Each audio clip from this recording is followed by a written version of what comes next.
Here we are, this is AP Bio. We are starting our second video on chapter 35. We'll be focusing on what are the behavior patterns of organisms as they interact with their environment.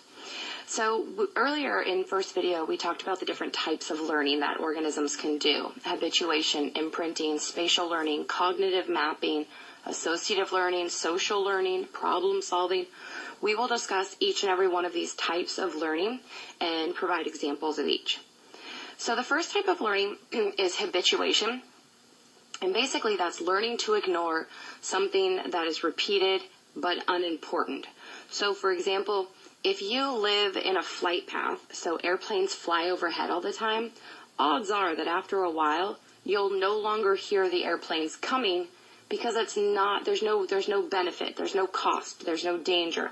It's simply an unimportant stimulus or sound that you're hearing.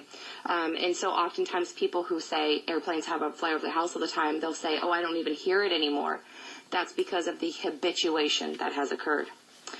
Another type of learning is imprinting, and imprinting is very, very important because imprinting is innate, which means it's something you're born with. And so it's actually irreversible, and it only happens during a very short window of time. Often it's when the organisms are extremely young. So in the case of many ducks and geese, what happens is as soon as they hatch, they look around, and the first thing they see, they think of as their mother, and that organism then has to care for and teach them all of the things that they need to use. One of the things that happens with this is that imprinting is also how birds learn to sing their songs. As they grow up, they hear songs being sung, and then they mimic that, and so they develop their songs. And for birds, song communication is clearly effective in feeding, in mate selection, in territory. All of that happens. The other thing about imprinting that can happen is we can actually use it for conservation benefits. So it turns out that conservation programs will hatch endangered birds, and those birds become imprinted. And then what we can do is we can actually use our own technology to then train those birds or get those birds to a place that we'd like them to go. In this case, they actually use it to fly them to a safer and proper environment in which to survive. Another type of learning that happens is spatial learning, and this is where you, as an organism, respond to your environment. And there's two types. The first one is kinesis, and kinesis is where you have random movement in response to a stimuli. And you can actually watch this diagram down here where there is random movement going on. Maybe you bump into a wall, they change direction, they bump into another wall, they change direction, they bump into a wall, they change direction. But there's nowhere in particular that they're heading. Whereas with the other type of movement that we'll talk about is taxis. And what taxis is doing is taxis is more about doing an automatic movement towards or away from a stimulus.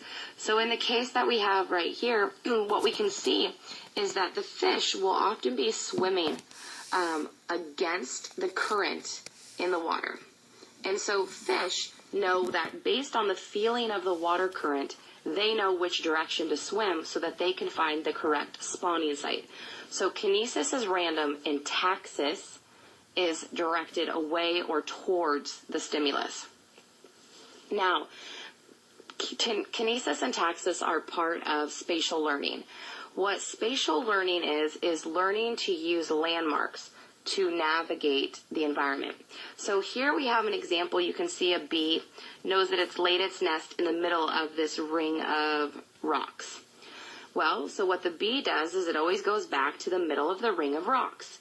Well, scientists figured out that if they actually moved the ring of rocks, they moved it over here, the bee thinks it's still going to the middle of the rocks. It doesn't realize that its nest is still over here.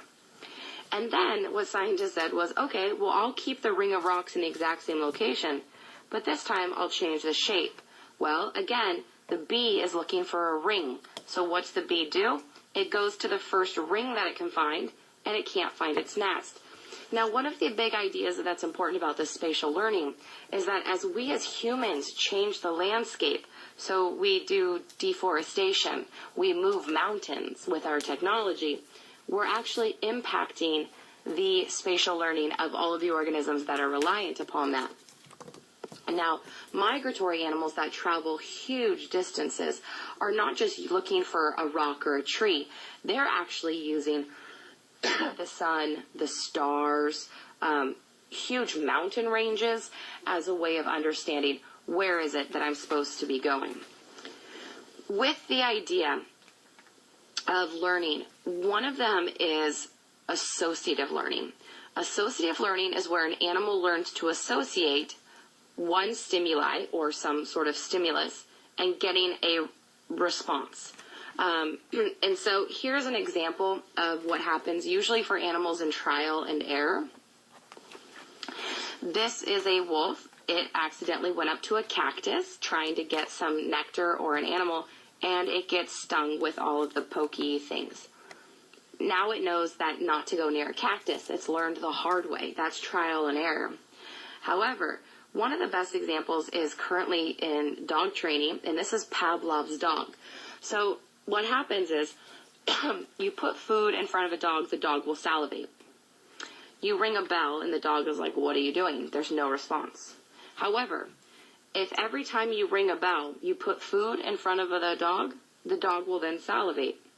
And after a while, what happens is the dog learns to associate the bell with salivation. If you associate the bell with salivation, then every time the bell rings, the dog will salivate, regardless of whether or not there's food there. Because what the dog has done is he's done associative learning.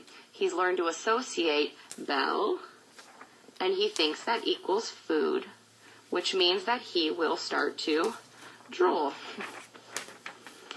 One of the other ways that learning can happen is actually in the social environment. And this is simply by imitation. So an animal looks around and does what the other animals are doing. And that's actually one of the best ways that organisms learn. It's also the best ways that humans learn. We learn to talk, we learn to walk, we learn to move, all by watching and then trying to mimic others. With this idea of watching and learning others, there is some kind of cognitive ability. So the ability to figure out and think and then remember that information and try to apply it to something else. So problem solving is actually a type of learning that we can talk about. And some of the animals that use tools are not just humans, right? We use tools all the time. We use forks, knives, tools, computers. But some other animals have actually figured it out. So if you look at chimpanzees, what they do is they'll hit something with a rock as in order to crack it. Birds will learn to use a string and their beak, and they can pull a reward up to themselves. That is learning, and that's important. With this idea of learning is animals are always trying to figure out what's the cost going to be versus what is the benefit that I get from it. Foraging is a pattern of how animals get their food. And what happens as a result of this is that some organisms developed, very simply, the ability to eat anything. And they become a generalist. So seagulls are a good example of this. They're just as likely to eat a fish as they are to take your bag of Doritos. They don't care. They're going to eat it. Whereas some animals, like our little fuzzy koala here, they spend their entire life just eating one specific eucalyptus leaf because they know that that's what works for them. But the general idea is that if an animal is going to forage or go look for food, it needs to maximize how much energy it can get without using any energy. It also doesn't want to put itself at risk. Now, with this, one of the things that we find is that animals are not solitary creatures. A lot of them will be interacting with other animals in its environment. And so sociobiology is what's looking at that interaction. Some of the examples of interaction that can happen is territories. So animals will mark their territories as a way of saying, this is mine. and they will then defend that territory. What you can see down here is all of these birds. They look like they're all sharing one space, but in fact, each bird has its own nest. That's its own territory. Whereas cheetahs will have a bigger area, but it's still a territory nonetheless. When animals are forced to fight or have territory, what happens is often in social contexts, you get what's called antagonistic or agnostic behavior. What happens is two competitors are competing for something. So they're going to settle that dispute in some form, often in combat. Excuse me. Because of the combat, what happens is you create these dominance hierarchies. There is one organism that is higher up in the ranking of social structure than another organism, and they will do battle for that right to be higher up in the hierarchy. And so hierarchies are only maintained by combat or agnostic behavior. One of the things that happened was there's a woman named Jane Goodall, and she basically said, chimpanzees use tools, they're very human-like, they have social structures, but more than that, they have dominance hierarchies. One of the things that sets chimpanzees apart is that they not just have dominance hierarchies, what they do is they also have reconciliation behavior. So it'd be, we may have fought, we may not like each other, but hey, let's get along, let's try to build a friendship. And it turns out that that's a very complex social behavior that is in common with humans. And the way that social behavior happens is not just through combat or hierarchies, it's through communication. And animals can use all kinds of things for communication. They can use sounds, they can use scents, they can use light displays like fireflies. They can simply touch each other, and then that in itself will communicate the role in the social structure as they interact with other organisms. Some of the best communication and kind of sociobiology or social inner patterns for a population are seen by these crazy behaviors and these really cool group dynamics of like prairie voles. And what happens is something called altruism. So altruism is a behavior that reduces your individual's fitness, so you're less likely to survive as an individual based on what you're doing, but it protects your population as a whole. And so altruism is usually kind of defined by the idea that, look, even if I die, my genes from my family that survives because of what I did will be passed on to the next generation. And so usually altruistic, social kind of animal environments are very family-oriented in structure. And then, of course, there's that reciprocal altruism, which is basically that I'm going to do you a favor, I'm going to help you out, but in return you have to do something for me later. And now the idea is that there's connections between this cultural sociobiology thing.